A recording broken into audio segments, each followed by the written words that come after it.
Salut les amis, Philippine Together. Donc aujourd'hui nous allons parler administratif et donc je vais vous montrer le formulaire qu'il faut remplir pour une extension de visa tout simplement. Donc nous allons le découvrir ensemble.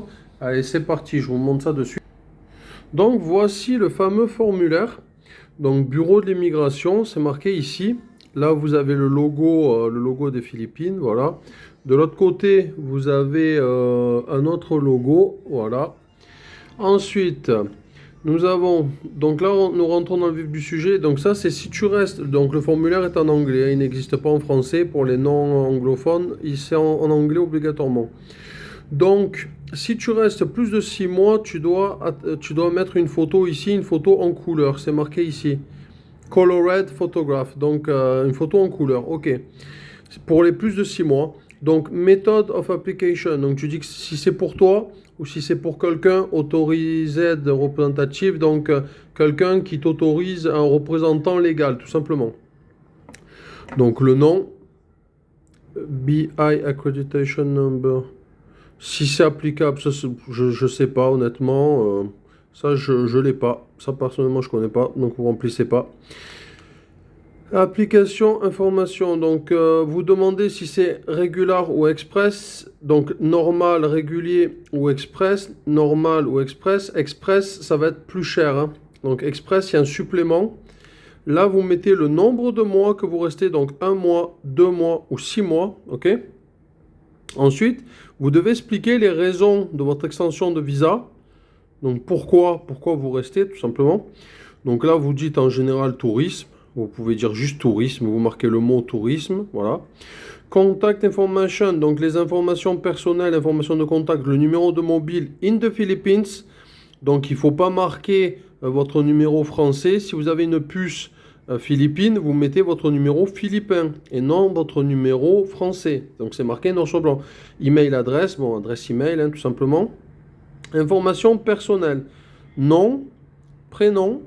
Middle name, c'est pour des gens qui ont des noms, par exemple, comment dire, Gomez, Lopez, vous mettez Gomez, voilà.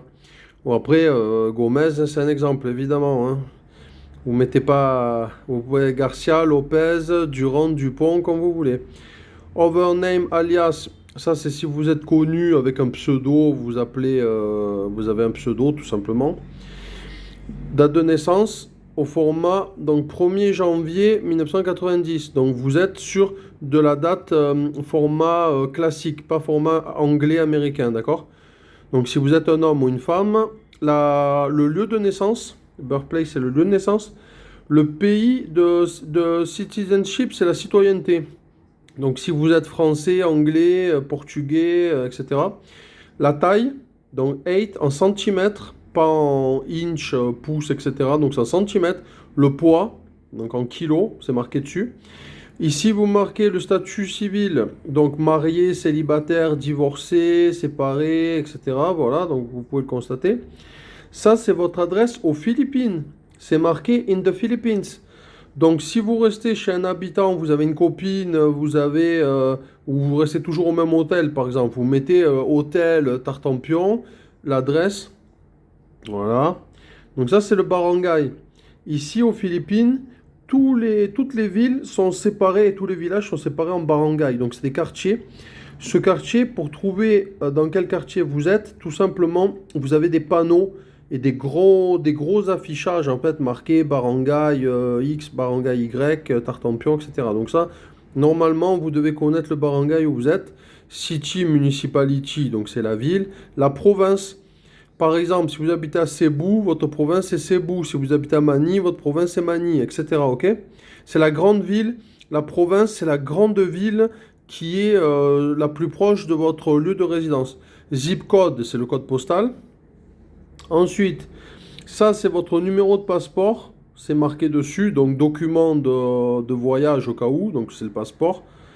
La date de votre dernière arrivée, latest arrival, donc c'est votre dernière arrivée. La dernière fois que vous avez fait une extension de visa touristique, si c'est pas votre première extension, ok. La CR iCard, ça, donc c'est marqué Alien Certificate Registration. Donc ACR number, ça c'est le numéro de votre carte ACR si vous l'avez. Si vous restez plus de 3 mois, vous allez avoir cette carte d'office. Ils ne vous demandent même pas si vous la voulez. Quand vous faites votre extension, ils vont vous la faire payer. Donc ça va être plus cher.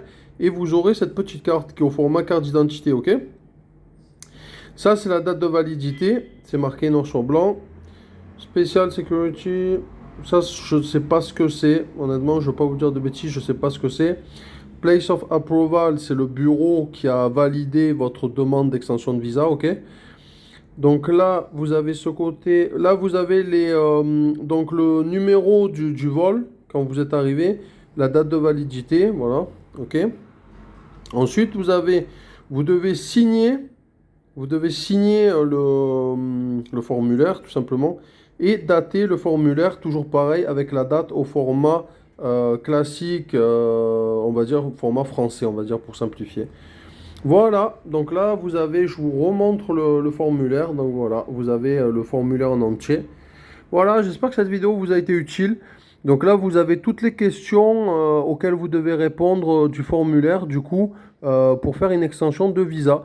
Par exemple, vous arrivez aux Philippines, le premier mois est offert et est gratuit, et vous n'avez pas besoin de visa. Du coup, vous pouvez arriver en tant que Français, je parle. Après, pour d'autres pays, il faut avoir peut-être des visas, mais ça, il faut voir sur place avec l'ambassade du pays concerné. Ça, je n'aurai pas l'information de tous les pays du monde. Mais en tout cas, pour la France, vous bénéficiez d'un visa gratuit. Et si vous souhaitez rester plus longtemps pour une raison X ou Y, vous avez rencontré une copine, vous souhaitez voyager plus, etc., peu importe, faire du business ou peu importe, vous devez remplir ce formulaire. Donc voilà, vous avez la plupart du temps, c'est indiqué en gros quand vous allez dans une ville, vous avez tous les bureaux comme ça de l'immigration et vous pouvez remplir ce formulaire. En général, c'est assez rapide. Par contre, il faut éviter, enfin, quand vous allez au bureau, vaut mieux bien s'habiller. Il faut pas y aller en claquette, etc. Il pourrait mal le prendre et voilà, vous embêter un petit peu. Donc je vous conseille de vous habiller un minimum correctement. Pas besoin d'y aller en costard cravate, hein. Mais voilà, vous mettez un short, un t-shirt, des chaussures fermées, voilà, des baskets, etc. C'est pas non plus une boîte de nuit hyper select, hein, mais il faut s'habiller un minimum. Voilà, ils préfèrent. C'est recommandé en tout cas de s'habiller correctement pour ce type de bureau. C'est des bureaux officiels de l'État, c'est des bureaux gouvernementaux. Donc voilà, je vous conseille de vous habiller un minimum correctement. Pas de vêtements troués, pas de trucs à l'arrache, etc., quoi. Voilà les amis, j'espère que cette vidéo vous a aidé. N'hésitez pas à nous le dire en commentaire. Nous laisser un petit like, vous abonner si ce n'est pas déjà fait. Et je vous dis à bientôt pour de nouvelles vidéos. Bye bye.